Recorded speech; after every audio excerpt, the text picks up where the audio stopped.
nós o Senhor Jesus. Amém. Deus seja louvado pela nossa presença. Eu sei que não é fácil, né? Nós estávamos aqui nessa noite. Glória a Porque a Deus. gente podia estar em qualquer outro lugar, né? Quem sabe tomando sorvete, comendo uma pizza, em casa, deitado no sofá, descansando, depois de um dia de luta. Mas o Espírito Santo de Deus nos trouxe aqui nessa noite. Foi Ele que trouxe. E é interessante, queridos, o Espírito Santo de Deus, Ele é o representante legal de Deus aqui na terra. E Ele é Deus. É Ele que diz assim: eu estou com vocês todos os dias até a consumação do século. É Ele que diz assim: ó, se você subir o céu, eu estou lá. Se você descer no mais profundo do abismo, eu estarei lá com você. Se você chegar nas profundidades do oceano, até lá a minha mão há de te guiar. Queridos, nós não precisamos temer as coisas que virão, as tribulações e os problemas, porque o Espírito Santo, o Deus Todo-Poderoso, o Espírito Santo, está conosco. Aleluia. Vamos abrir a Bíblia, a palavra de Deus, livro de Marcos. Livro de Marcos, no capítulo 5.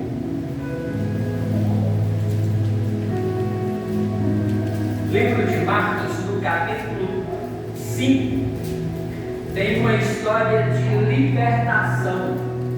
Libertação para que propósito? Qual o propósito da libertação aqui no capítulo 5 de Marcos?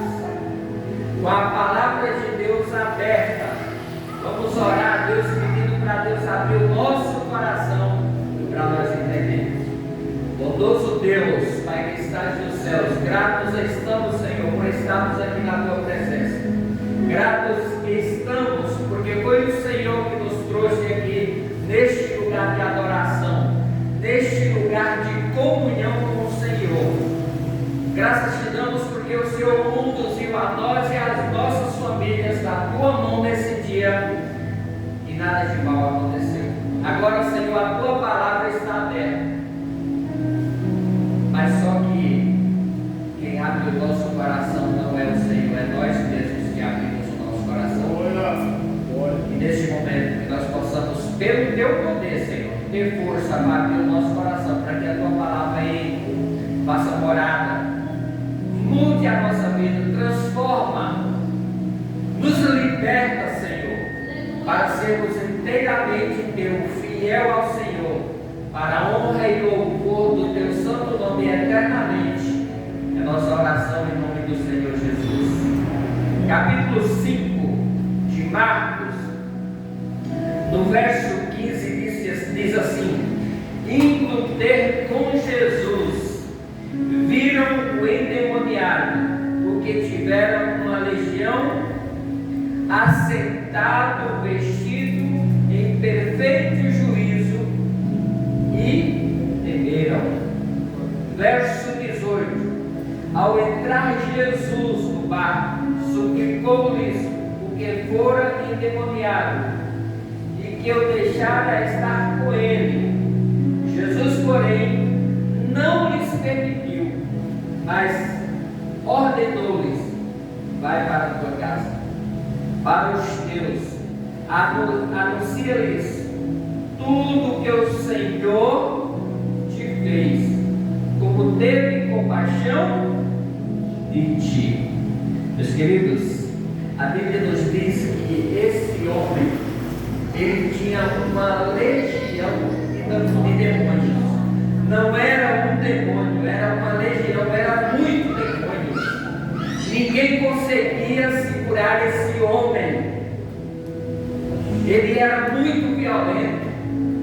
Ele andava por meio dos sepulcros, no cemitério, lá ele dormia, lá ele vivia. Mas a Bíblia nos diz que um dia esse homem teve um encontro com Jesus. E o encontro com Jesus, queridos, primeiro, ele liberta. Não tem um ser humano na face da terra que tenha um encontro com Jesus que ele não seja liberto, a não ser que seja um encontro falso. Se a pessoa teve um encontro com Jesus falso, ele não consegue nunca se libertar. Tem pessoas na igreja que vivem o tempo todo na igreja, mas nunca conseguem se libertar. Por quê? Porque não é verdadeiro, é falso. Tenta enganar Jesus. E a Bíblia diz que com Deus ninguém se brinca. O que o homem planta, ele colhe. Então, queridos, nós precisamos, para nos libertar, ter um encontro verdadeiro com Jesus. Quando nós temos um encontro com Jesus, quando nós nos libertamos, o passo a seguir agora é seguir a Jesus, andar com Jesus, viver com Jesus. Eu não sei, querido, se você tem o hábito de acordar de manhã e convidar Jesus para estar com você. Claro que não precisa você convidar, porque a Bíblia diz que Ele está conosco todos os dias, em todos os momentos. Mas sabe de uma coisa? Talvez nós acordamos tão atribulados, tão preocupados. É o boleto que vai vencer, a conta de luz que vai vencer, é o supermercado, é o filho que quem sabe está na faculdade, não está alguém da família no hospital, e a gente acorda com esses pensamentos atribulados, preocupados, que não temos o tempo para Jesus. Eu tenho um amigo e ele dizia assim para mim: Noênis, quando nós acordamos, o Senhor Jesus está sentado lá no sofá ou numa cadeira na mesa da sua casa, esperando você para um bate-papo, para uma comunhão com Ele. E às vezes a gente acorda, irmãos, e corre para fazer o café, né? Às vezes a gente acorda e corre para escovar o dedo, tomar um banho, para sair rapidinho, porque o compromisso nos espera. E Jesus fica lá, esperando por nós.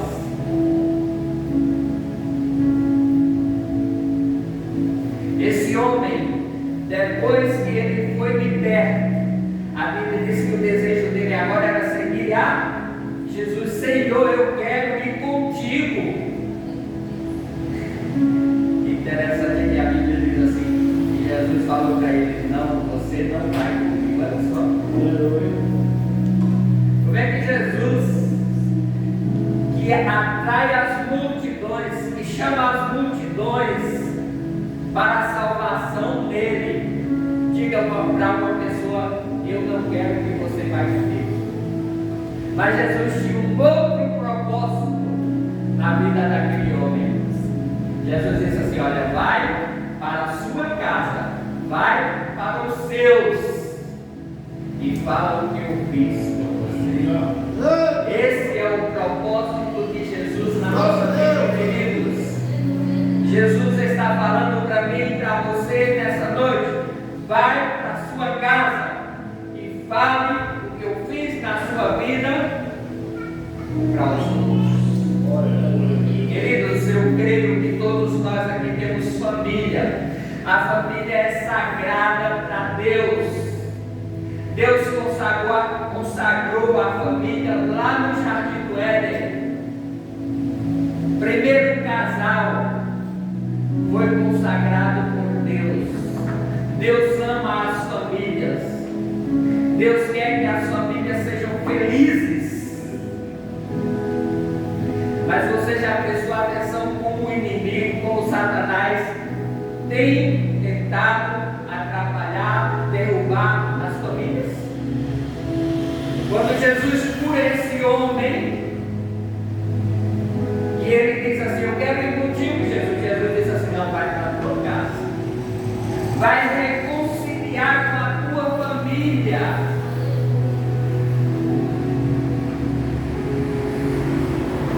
fico imaginando, queridos, como estão as famílias hoje. Outro dia um irmão da igreja chegou e falou assim para mim: irmão, ora por mim, porque lá em casa está uma tribulação. Eu estou dormindo no quarto e minha esposa em outro quarto. É isso o propósito de Deus para a família? Não, queridos. Esse não é o propósito de Deus para a família. O propósito de Deus para a família é que a família seja unida, é que a família seja feliz, é que a família ande junto. Esse é o propósito de Deus.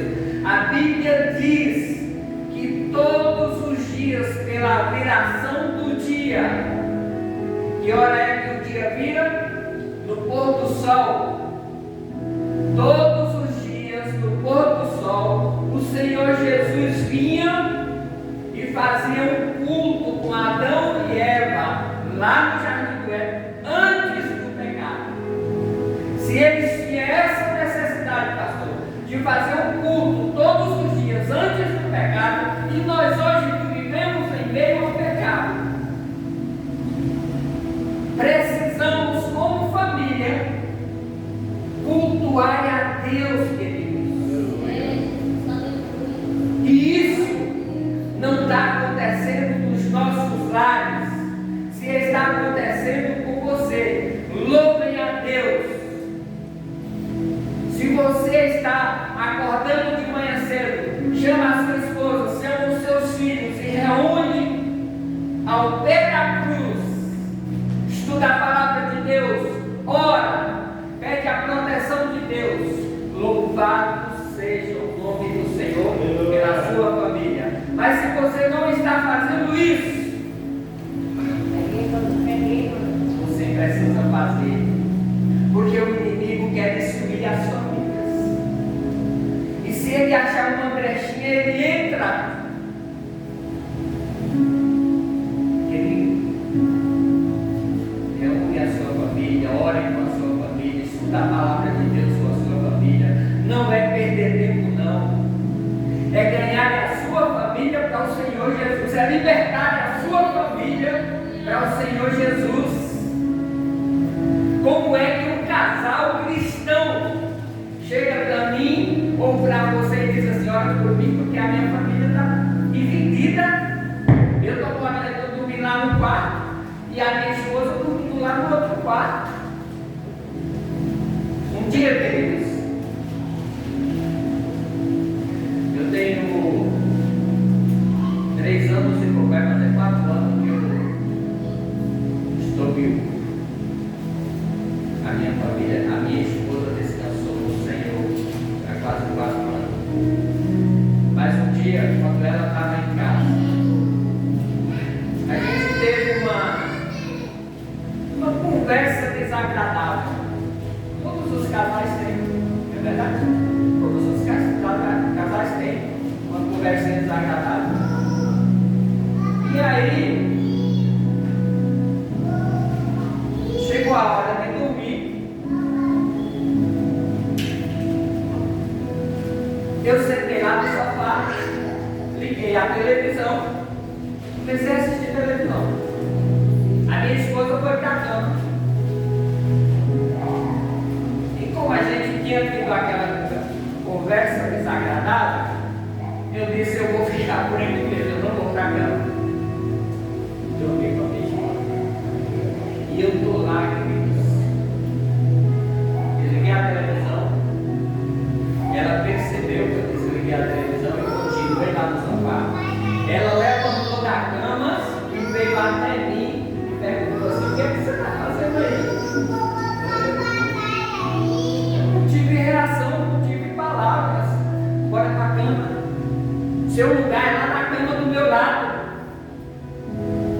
Fazer o que, queridos? Simplesmente eu levantei. Vocês entendem? A Bíblia diz que a esposa sábia, ela faz o quê? Ela edifica. o lar, ela edifica a casa. E a minha esposa era uma esposa que edificava o lar. E ela tomou essa atitude sábia de ir lá no sofá e dizer: sai daqui, aí não é seu lugar não. Vamos lá para cá, vamos lá para o quarto. Lá é o seu lugar. Toma essa atitude, esposa. Toma essa atitude, esposo. Se você está com problema com sua esposa, se você está com problema com seu esposo, toma essa atitude. A Bíblia diz assim: olha, não deixa que o sol se põe sobre a sua ira. A Bíblia também diz assim: irai, mas não pecais. Podemos irar? Podemos. Podemos ficar nervosos? Em algum momento? Podemos. Mas não deixe o sol se pôr sobre a sua ira. Antes do pôr do sol, reconcilia. Porque o Senhor Jesus, que libertou esse homem, queridos, quer libertar você. Quer libertar a sua família. O Senhor Jesus não quer levar só você para o céu, não. O Senhor Jesus quer levar você, a sua esposa, o seu esposo, os seus filhos, a sua família para o céu.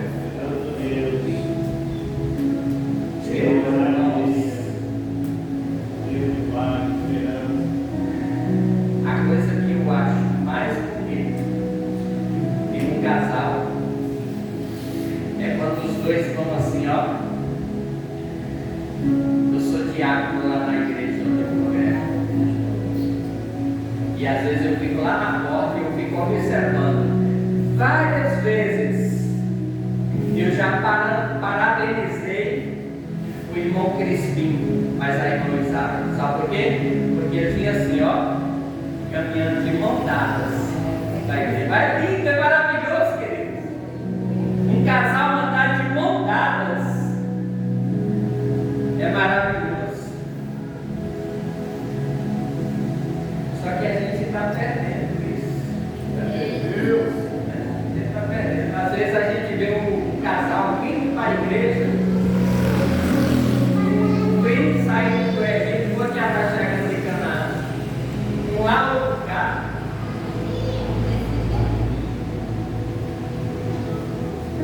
Reconcilie.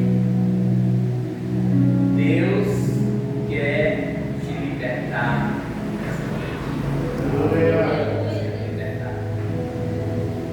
Olha para o texto que nós lemos, querido, que coisa maravilhosa. Capítulo 5 de Marcos, verso 15. Indo ter com Jesus, de que maneira? Viram-o endemoniado, o que estava com a legião, assentado, vestido, de que maneira? Em perfeito juízo. Glória. Que libertação maravilhosa! Assentado, bem vestido, em perfeito juízo. Agora imagine uma coisa, queridos. Quando Jesus diz para aquele homem assim, ó, vai para a tua casa, vai para os teus. Eu fico imaginando, queridos, aquele homem indo para a sua casa, chegando perto da sua casa, a sua esposa e os seus filhos, vê aquele homem se aproximar e fica imaginando assim: puxa, parece ele. Será que é ele mesmo?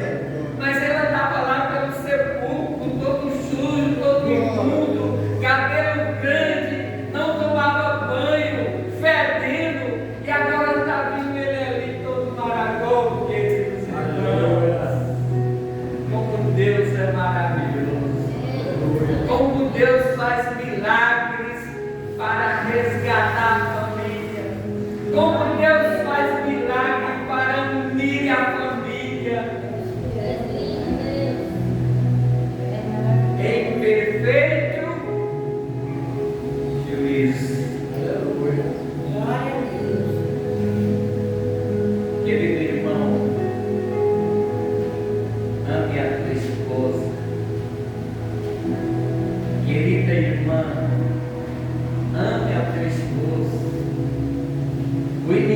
faz totalmente diferente.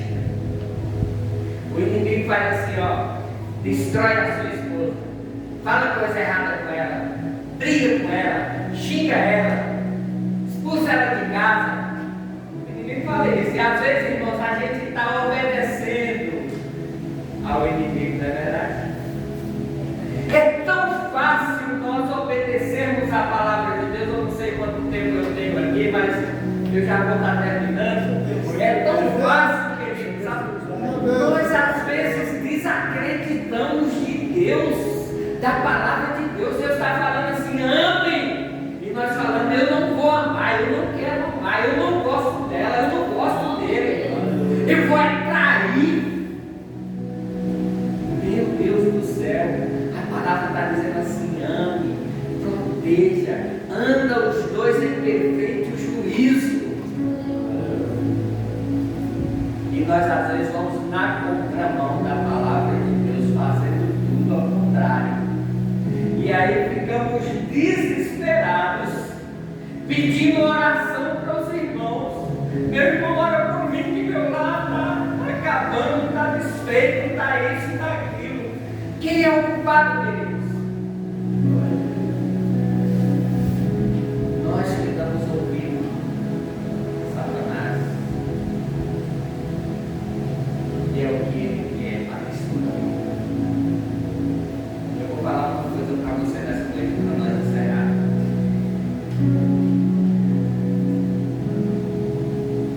Satanás, ele não tem poder.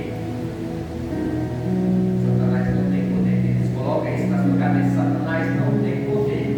Mas por que ele faz tanta destruição se ele não tem poder? Porque eu e você, nós damos o poder para ele. Quem é todo poderoso é Deus. Quem é todo poderoso é o Espírito Santo, irmão. E nós possamos, queridos, ter comunhão. Busque em primeiro lugar o seu reino, a sua justiça, e todas as outras coisas serão.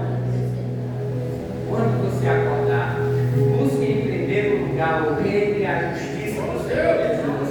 Não fique preocupado com as contas que você tem pagado. Não fique preocupado com nada não, queridos, porque Deus é o poderoso e Ele resolve tudo se nós o colocarmos na mão dele.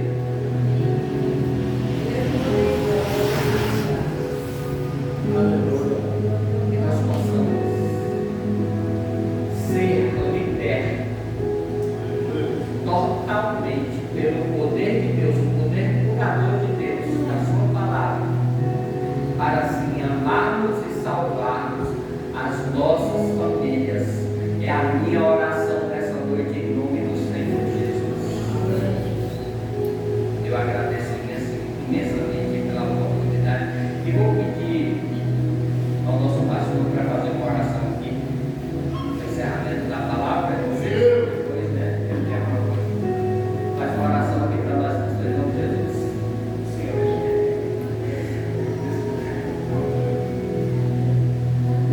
Amém, meu querido. Estamos, irmãos, mais um amém na paz do Senhor Jesus, amados. Vamos ficar em pé.